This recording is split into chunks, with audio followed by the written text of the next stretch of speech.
Welcome to Game Memories. I've always wanted to do this show in English. I will be looking back at some of the biggest games in my childhood, share some of my fondest memories regarding those games with you, and hopefully you'll share some of your game memories with me in the comment section. So the very first game I wanted to talk about is Pokémon Red and Blue. And this wasn't the first game I got, but this is perhaps one of the most important games in the entirety of my life, I guess. So I was quite young when I got this game, and I played the crap out of it. So I lived in this little fisherman's town, tourist town, in the northern part of Denmark, called Sæby, which is a hard word to pronounce, I guess, for foreigners. And I played it a lot with my friends in school, and I had at one point, I guess I still have it, I have to check out my battery save, I had all 150 Pokemon. And one thing that was really awesome, I have it over here, was that I bought this magazine.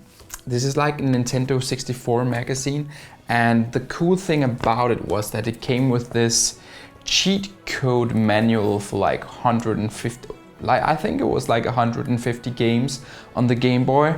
And one of the codes, or one of the secrets, was for the missing no trick, which has become really like synonymous with Pokemon. And we used that missing no trick to level up all of our Pokemon to level 100.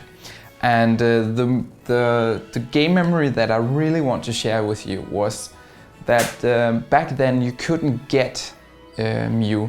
I know there are some twisty ways to get it nowadays, where people have found out that you can like hack the game in a specific way and then you can encounter MEW, but you couldn't get it back then like that. You have to go to these toy shops, and hopefully they would at like certain periods of time they would have this machine that you could like plug your game into, and then you could receive MEW. And this was before the internet. Today you can like boot up your 3DS, and sometimes Nintendo sends you mystery gifts, or Game Freak, I guess. And back then it was such a hassle to get MEW. But I finally got it, and this is pretty much the thing I want to share with you. So yeah, I lived in the northern part of Jutland. I had an amazing childhood, even though I'm kind of like I'm not from like what it called a nuclear family. It was kind of my mother that took care of us, and I haven't seen my dad since like 1993. But I had an amazing childhood, and it was because we had these amazing neighbors. A lot of single moms actually with kids my age, and next door to me we had this old woman who was pretty much like the entire neighborhood's grandma, which was really cool because I've never seen my grandma and granddad because they died when I was very, very young. So it was really awesome like growing up next to her, and she took care of all the children, and you could usually go to her and ask if she had some ice cream or something like that. She was amazing.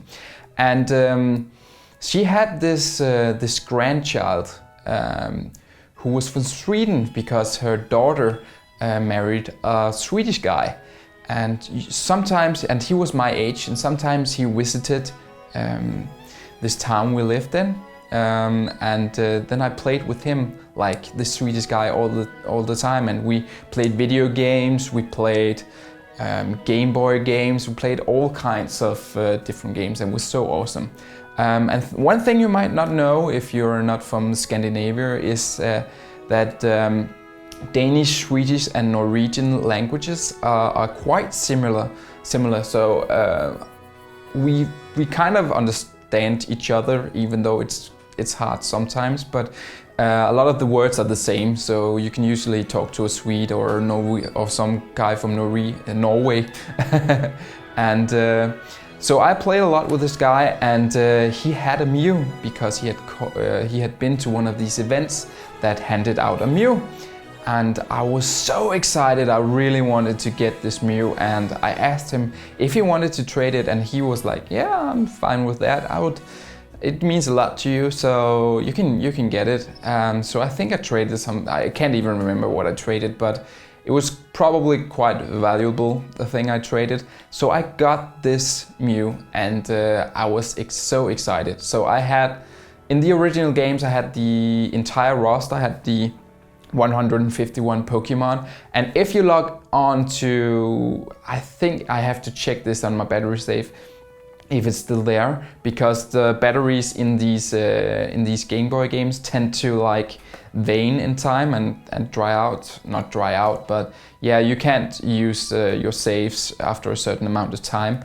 And the cool thing about this MEW is that its location where it's caught, it saves that, so it says caught and then Sweden, because it was given out by a Swedish machine, which I think was really, really cool. I haven't seen this guy that I played with a lot when I was young, so if you watch this video, then please let me know. I know that beer is cheaper in Denmark, so please come to visit. I'll buy you a beer. Another thing that's really cool, you're not supposed to buy all these games, right? I have both the red and blue version, and I have the yellow version, which is so overkill that it's hilarious, because there are so minor differences in these games. But I have them still, and I'm really happy that I wasn't a collector of games when I was young, but I took care of my stuff. So there are minimal damages to these boxes when you consider how old they are, and I really need to buy some box protectors for them to keep them minty fresh for the years to come. Another thing is that we traded a lot in school, and my best friend in school, which had like the blue version, and he leveled up a Clefable, which was really odd when I think he had Blastoise, and he leveled up his Clefable instead. And that my Charizard was just like totally overpowered, because I guess you weren't that smart in elementary school, so you just level up your biggest Pokemon, and it just like bulldozes through all of the opposing Pokemon. So I almost always won against this guy, and he was so sad about it. He taught his Clefable Bubble Beam and all kinds of water type Pokemon moves just to beat me, but I don't think he ever did, because he should just have run with his Blastoise. If you want to play these games, there are actually a lot of ways to do so. One way is to of course acquire an original Game Boy and play it on it.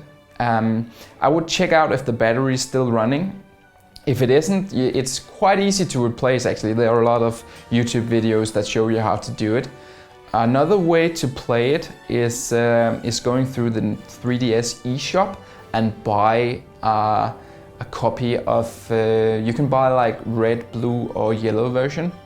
And it's really cool because you can actually trade via Wi-Fi, which you couldn't do back then. You had to use this cable in order to trade and battle. So you can do that, and it's really awesome because you can actually save the Pokemon you catch in these versions to the Pokemon Bank. And then you can take them and put them into Pokemon Sun and Moon, which is really cool.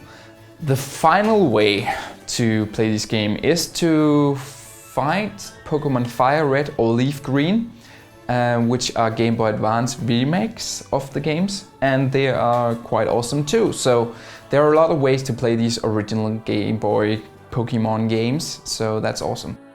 This has been the very first episode of Game Memories, and thank you so much for watching. Please hit that like button and share some of your best game memories down in the comment section. Perhaps about Pokemon or some other game that I need to look at in the future perhaps.